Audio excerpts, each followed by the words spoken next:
So you've seen it all. You've seen so much. You've spent a long time as in at OpenView Partners. You then switched over to user testing fairly early in the journey as a Series C company and saw it through DEF, IPO, all of that. And you're a chief business officer when you went public. It's pretty amazing. With all that context, a question for you is what are sort of the metrics that drive and fuel all this sort of growth, especially for, Series B or Series C companies? Like, what are the things that you think of that make it possible?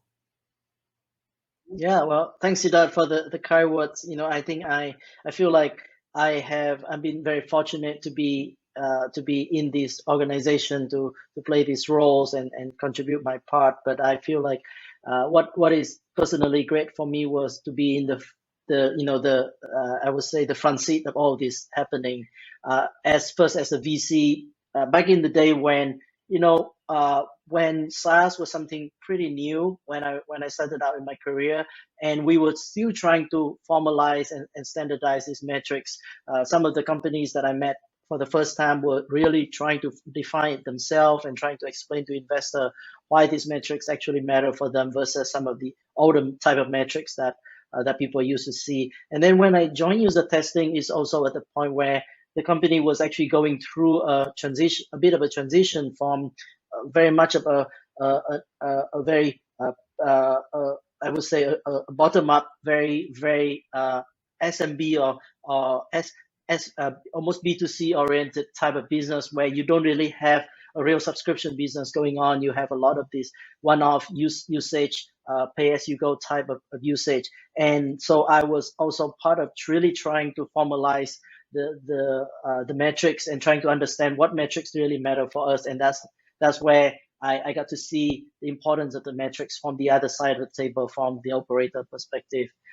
So for me, when looking back at this time and this experience, I think the answers for around what are the key metrics that fuel this growth that people should be looking at that stage is not going to be really revolutionary because it has become the industry standard after the last 15 years.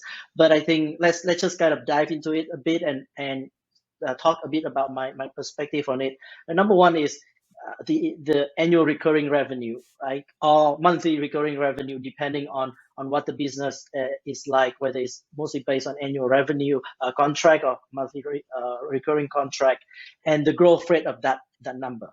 That number is, of course, the most commonly used, the most important metrics when it comes to measuring the growth, the size, the scale, and the overall performance of the subscription business, because people have really coalesced around this concept.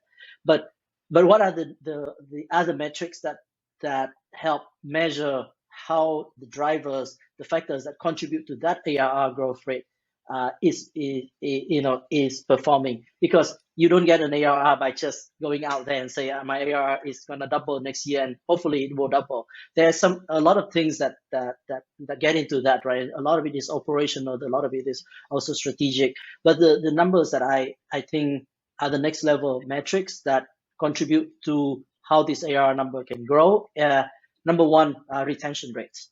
Both gross retention rate, where is a measure of all the customer or the dollar in recurring revenue, recurring contract you have from the prior year, how much of that you retain, excluding upsell and expansion. That's gross retention, and net retention is that same kind of ratio, but including upsell and expansion within the same contract, the same account. Those are key things because those really help people model, help people understand going forward what is your business going to be like with this internal organic motion of retaining a customer, renewing them, and growing them. And then the second set of numbers that I actually find out that I find very interesting and important as well, although it is actually very simple. It's just the number of subscription customer and how fast this number is growing on an annual or quarterly basis.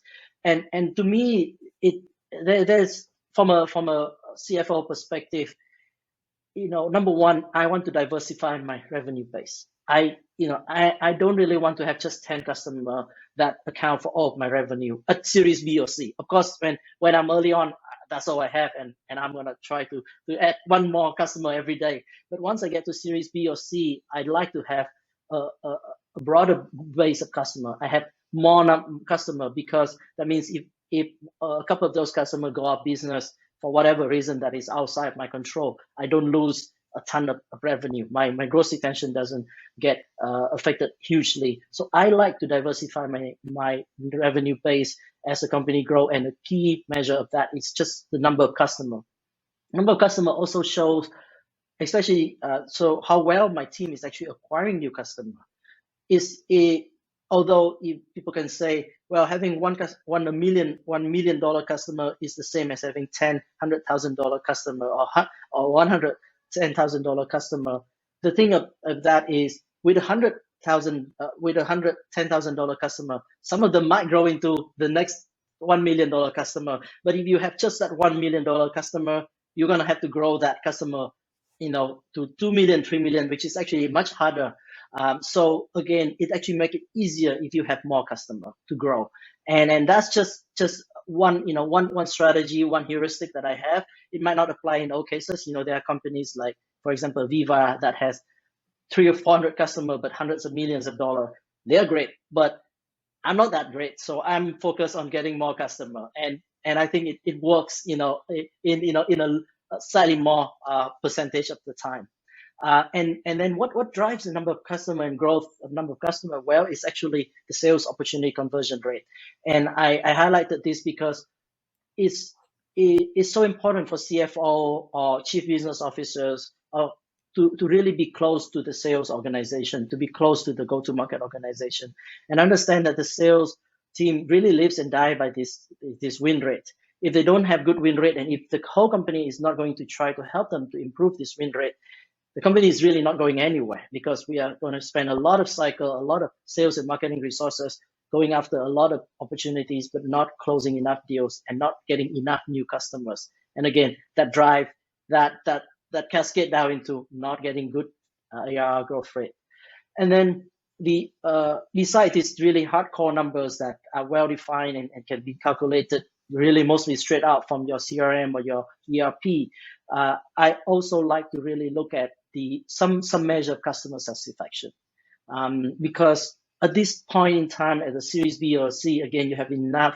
Typically, people have enough customer that they should be able to get a pretty statistically significant measure of customer happiness or satisfaction or NPS, or however people measure it. There's so many different ways to measure that now, but have the number, track it, and track it on a regular basis, so that there's a conversation piece, so that there's a discussion around, is our customer not retaining because they are not happy in some way or not, and is that corroborated by the fact that the NPS score is not improving or declining, for example. So typically those are the things. Again, they are very much customer oriented, they're very much growth oriented, and again, to me, that's because as a Series B or C or even Series D or E company like at UserTesting, we really need to focus on that and prioritize that. That helps solve a lot of problem. Of course, there are the operational metrics that we can talk about later, but in terms of focusing on growth and obsessing on growth, those are the things that I tend to look at. That's super cool. There's so many awesome things in there. A couple of threads that I just wanted to see if we can pull on a bunch. When we talk about like smaller customers and having a lot of them versus bigger customers and fewer of them, one thing that I think tends to be a rule in SaaS is smaller customers tend to churn a little bit more. Yep.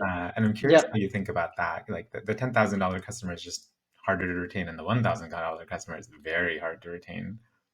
Yeah, it is true, and there is some level of correlation between the size of the contract and the size of the customer themselves, especially when you get to like the $1,000 or $5,000 contract size.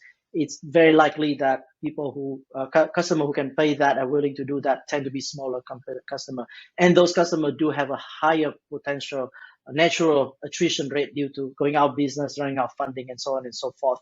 But at the same time, though, they are still important part of the business, and the company eventually have to figure out, there are some customers that start small as in terms of small contract size, but they're actually big customer that they just happen to have a small team.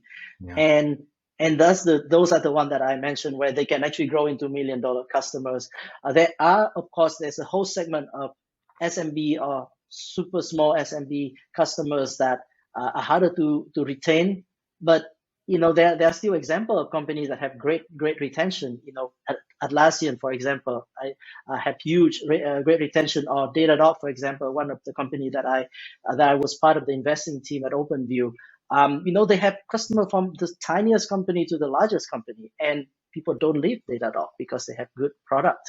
So, again, back to the NPS score, right? If you have really good product, you solve a lot of the retention questions, regardless of the customer size. You can build a business as good as Datadog. That's you know. We can talk all day long about that. Um, the other question that came up that I wanted to ask you, and that is a lot of companies we find ourselves when we work with companies. There's a bunch of them that are doing this transition from like one-off transactional revenue to Yep. subscription revenue. You've actually done it. You've like been through the thing. Any advice for folks who are like making that transition and are trying to figure out how to think about it? Yeah, I think it's very hard, and I think nowadays is more complicated because the new usage-based pricing model has created another path to go where instead of a one-off, you buy the capacity ahead of time and you let people use it. It's still kind of like a subscription, but it's more variable, and you don't try to negotiate a flat fee up front, for example. I would say it require like the transition require really rethinking the business model in that, hey, we used to really go after the quick turnaround business, the quick win business where people are thinking of one-off purchase, and usually that is a faster sales cycle, a smaller deal size, but especially a rep, a go-to-market team can get a lot of those deals very quickly. Well, now they have to be thinking about a longer-term plan. How do I get a customer that will be using this for over a year at the minimum, regardless of whether they're signing a monthly contract and an annual contract? In the end, they still need to be using the platform 9 months from now, or 10 months from now. So that means the team has to be motivated slightly differently. The team has to always be looking at customer with that length, at least of even further. And the management team executive, like yourself and myself, have to really inspire the team to go through that transition and say that actually help is much better for the customer to be committed to commit to a subscription and actually have access to the platform as as they want it for the whole year, instead of doing this. I use it and I don't use it anymore, and I don't know when I'm going to use it. It's not going to help them as much, especially for software, right? Software is all about having a technology solution that become part of your workflow, become part of your day to day. That is really when the software can help and make an impact. So it's not easy, but it requires really a change in mindset for the whole organization. I really like that point that just predictability and reliability is just a thing that everyone values. So it's Yeah. always a good thing to have. In the as companies start thinking about going public, I've never been in that type of situation, so I'm so curious. Like, how did the ways you look at the business, or especially some of the numbers that you look at and the metrics you look at the business, how does that have to transform as you're getting ready to do that? Yeah, and I would say from my experience, this change really start at the later stage, not even as late as trying to go public, but really at a later stage as the company sort of narrow its exit option towards whether it's an IPO or strategic exit, and the company get to a certain size. The investor or even the board member will be starting to ask. How about the efficiency of your operation? You have proven your growth rate, you have proven that you can do it, but most likely you have been doing that by using up the capital that you have raised at a very rapid rate. So what are the levels, what are the sign, the proof point to show that you are able to really do that at scale at the same or even higher efficiency rate. And that means a lot of the metrics that people will be talking about will be around efficiency and profitability. So for example, just around acquisition, right? You have cost of customer acquisition, or magic number, the CAC ratio, or payback period, right? All these things are just kind of composite way formula, sometimes really sophisticated formula to help boil down the fact that in order to get a new customer, how much you have to spend in sales and marketing costs, and how much that affect your cash flow or your profitability or your operating margins, for example. And then they also want to start to ask about other pieces of the business, the general and administrative, R&D, overhead, and that's when they're asking about operating margins, gross margins. So suddenly all these more traditional financial metrics start to become important. And I think it's for the right thing, because what I can also say is that those metrics are really hard to change quickly. Is because they involve the whole organization. It's not just, well, I'm getting 5 more new customer and therefore my CAC is going to be reduced. Is everybody involved in it? And when it comes to operating margin, is the whole organization. So it's good to start actually tracking those, thinking about those relatively early on, even if you are not obsessed with those, like what we talked about previously, but because sooner or later people will ask, and at that point you really want to understand what are the trends and what are the levels that I can pull to really improve these metrics at some point. That's such a good point. And one thing that I'm curious about is CFOs often report these metrics, but don't directly control the levers that move these metrics, right? Like Yeah. CFOs by themselves cannot move CAC, for example, or cannot move Yeah. the burn rate and stuff like that. So what are like the more behavioral parts of that job that Yeah. you have to get really good at in order to actually make the business sort of get to the right point? I would say it's hard to know how each CFO do that. That's the holy grail of the CFO, especially VC-backed CFO. If you can help somehow influence or help direct that trend, and it really depends on the relationship of the executive team or the management team.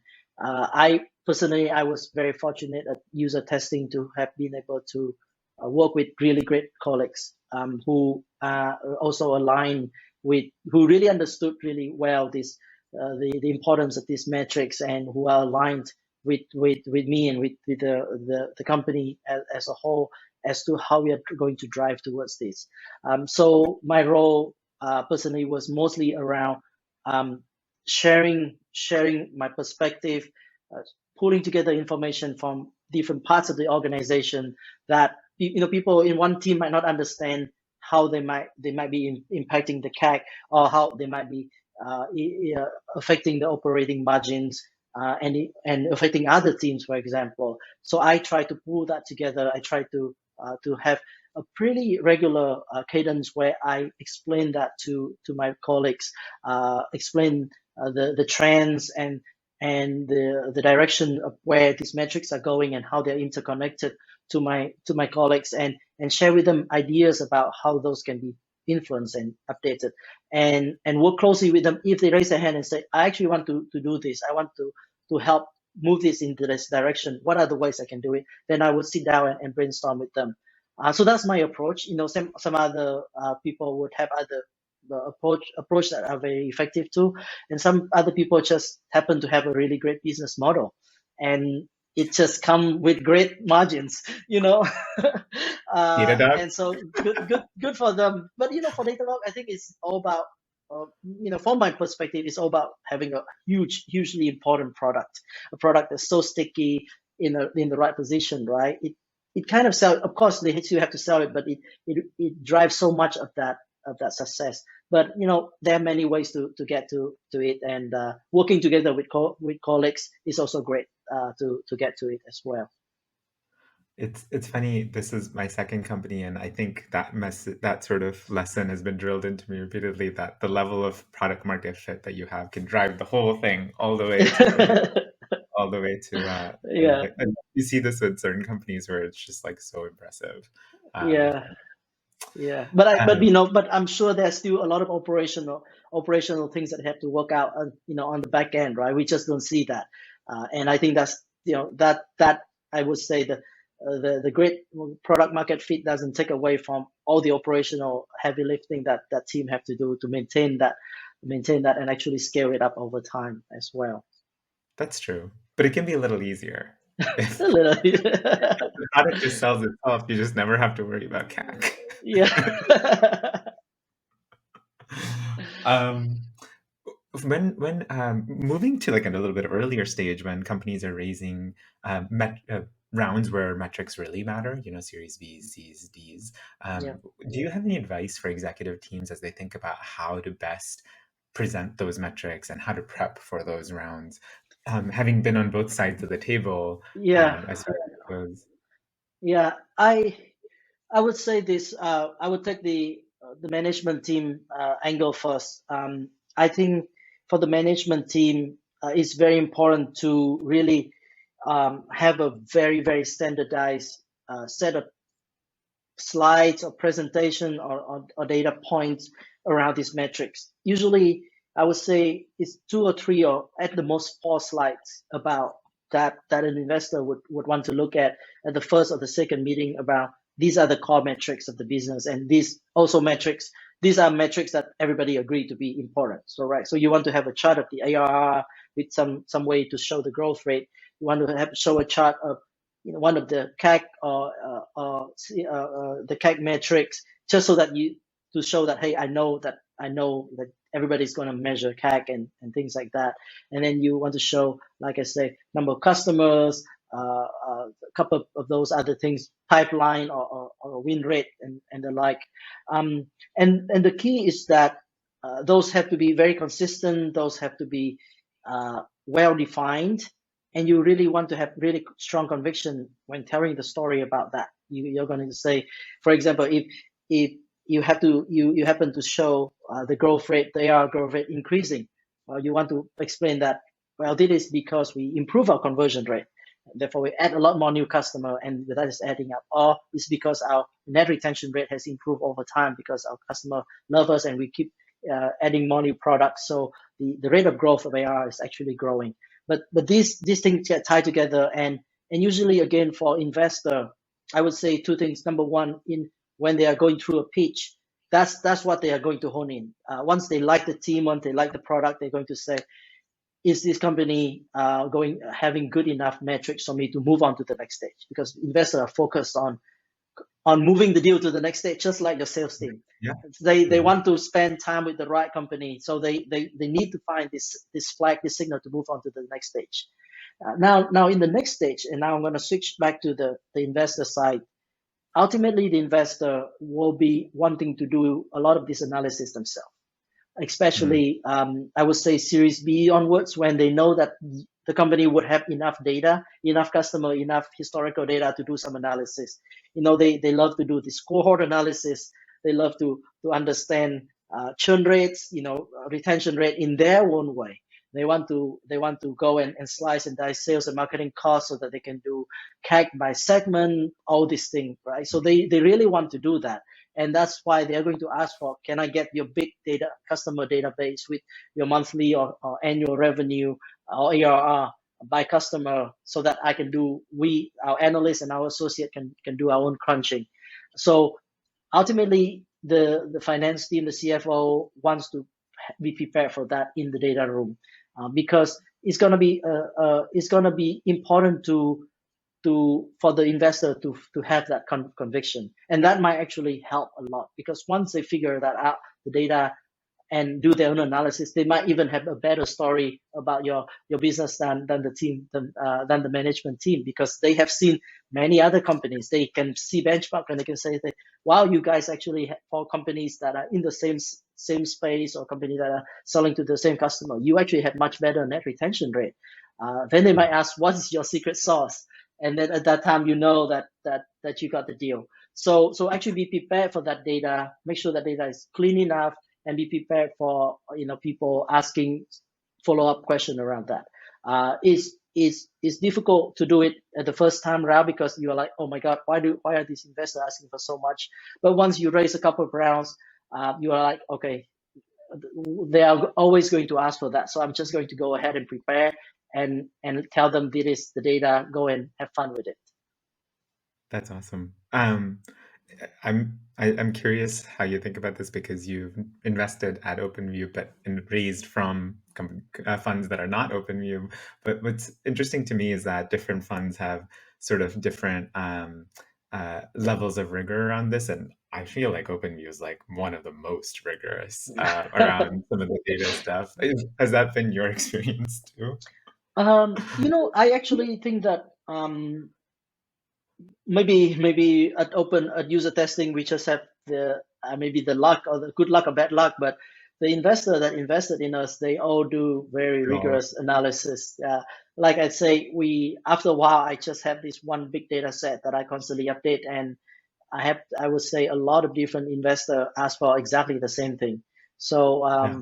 so maybe just at a certain stage or a certain type of business where people want to dig deep and have the same level of rigor. They might call it in different way, and then some people might ask for it at the very end of the process, or some people might actually ask for it earlier upfront. So that might also be the reason why they don't appear to be the same. But Yeah. at some point they will ask for it as Yeah. well. Yeah. Internally, we talk a lot about sort of the reason you get this stuff together is there's like the external part and the internal part, where the external part is the fundraising, your board Yeah. reporting, stuff like that. Yeah. But then there's the internal part of like, we call it building a better business. Yeah. And I'm curious, like, how would you frame it? Like, why should someone care about their financial metrics or subscription metrics? Yeah. Like, what's the why behind it? Yeah. Wow. This is like why, this kind of like asking why do you why are you a CFO at all? Kind of, it's so existential, so fundamental. Um, yeah. Let me kind of gather my thoughts and explain. I think it is because I think it is because internally the subscription metrics are a great like the ultimate way to measure the health of a SaaS business, the subscription business for sure. But the way we define them, the way they are built, right? They are really trying to tie together different threads that contribute to the performance of the business. They are trying to say how well is your product serving the customer? How well is your customer success team maintaining the relationship and growing them? How well is your go-to-market team qualifying new opportunity, adding new users, right? So when you break down the component of those metrics, and especially how those metrics get moved around by those factors, you realize that they actually have basically tentacle into the rest of everybody in the organization. And and I think understanding how the relative importance of each of those factors, how they are affecting the company's particular subscription metrics is a one key reason why you want to actually looking at those and looking at the data behind those metrics. And it differ for different business, different stage as well. Like you say, right? Very early on, you don't have enough data for retention metrics, but you have a lot of data for customer acquisition. Later on, you start to have more retention metrics, and naturally, that means you have to start looking at more at your customer success organization and so on and so forth. And then further down the line, like I say, more efficiency metrics where it's like, well, I can do the same thing at the same cost, but is there a way for me to do more but with less cost or slightly less cost? And again, in order to really nail down that and see the impact of it, there must be a great understanding of the subscription metrics and trust in that as well. I think that's also important in the sense that people have to be so familiar with it, so aware of it, and so sure about the provenance of the data that 3 years from now, you can look at the trend and say, "Wow, guys, our ARR growth rate has been improving over time. It's not because we changed the definition of the ARR, and that's why we suddenly get more ARR this year than last year, but it's because we actually have done something great, and this is the reason. You kind of, like you say, right? You can break down the ARR growth into this part is the retention part, it is the expansion part, it is the new customer part, and tie those again back to the activities that the team did, and explain to the team and really correlate how well we did in each of this area. Again, so having the whole management team understanding that we have some good data, the data is consistent, and we know how to tell the story of the trends is important, and it also help motivate them and help them guide them in helping us achieve better growth rate and better metrics over time. Very cool. That's awesome. So we talked about the high level of the why behind the metrics and why we should look at them. But then there's the sort of the nitty gritty of the how. Like, how do we go about taking the actual data and making sure that we're actually able to drive the insights that the business needs, and that can be pretty hard. And so I'm curious, sort of how. What are the challenges you've seen in that, and how do you think about it? Well, I would say data is like the number one bane for all CFO. That's a very common issue that I heard from all CFO. My colleagues, my fellow CFO usually complain about, well, I don't have the right data, or the data get too long to be produced. And I think that's really the symptoms of these issues, where the process of getting to this data, getting to this metric is very challenging. What I see are some typical issues. People don't have the right system connected together. Data are residing in multiple places. They are not the same format. They don't connect together. All data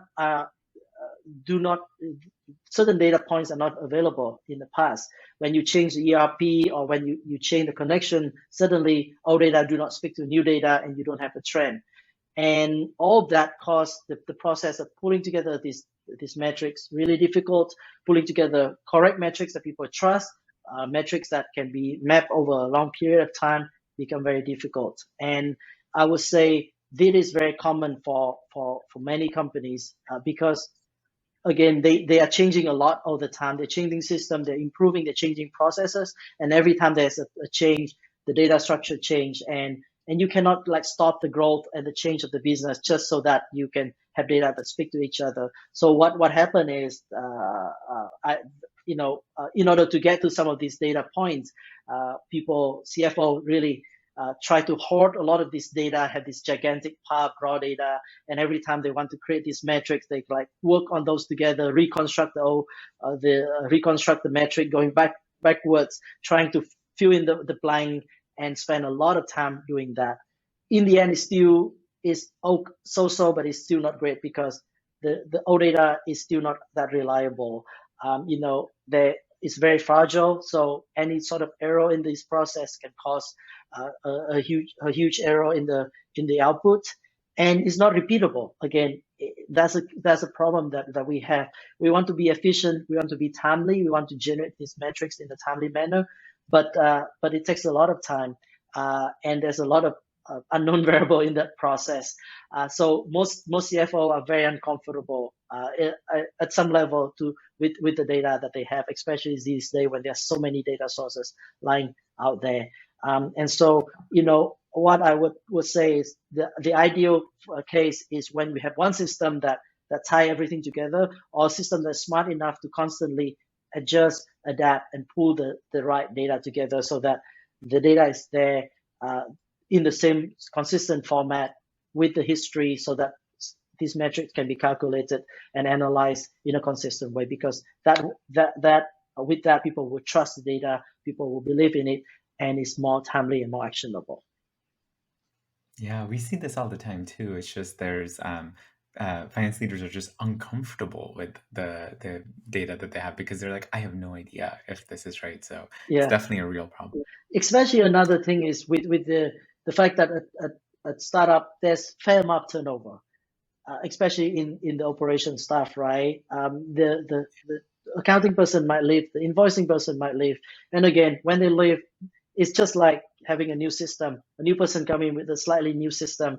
You don't really know how the two data sources talk together. So again, it's unavoidable. And like you say, people are generally quite uncomfortable with that. That's why personally, I have always been a big advocate of trying to automate as much of this as possible, make it standardized as much as possible, whether using AI for certain things, having data in the right structure, and constantly be thinking about how am I generating these metrics from the data that I have, so that again you avoid having lack of availability, lack of compatibility between data sources.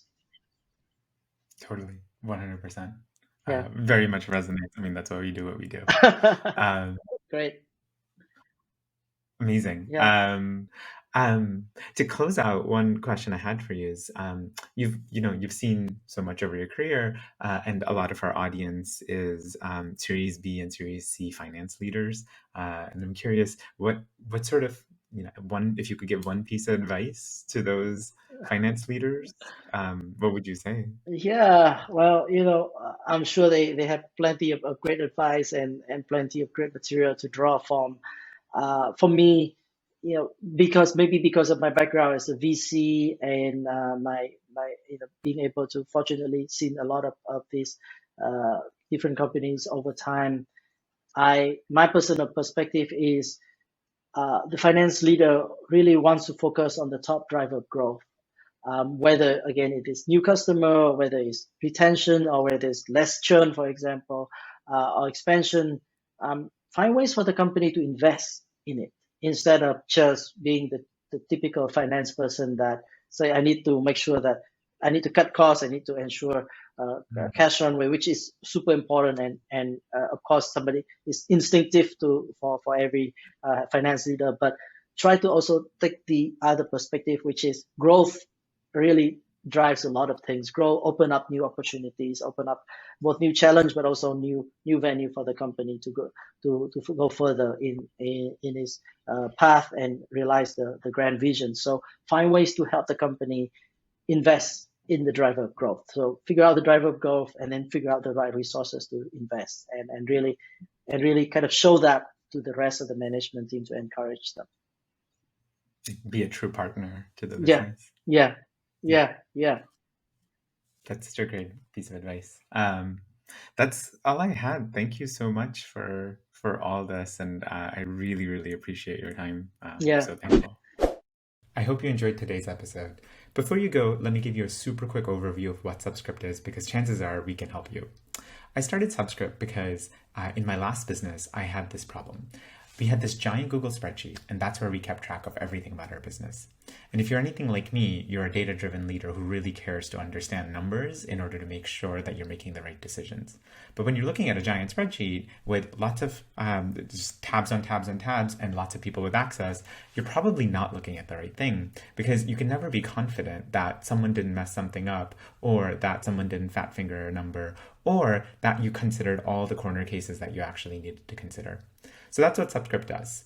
We help you understand your subscription business at a much deeper level than you ever thought possible.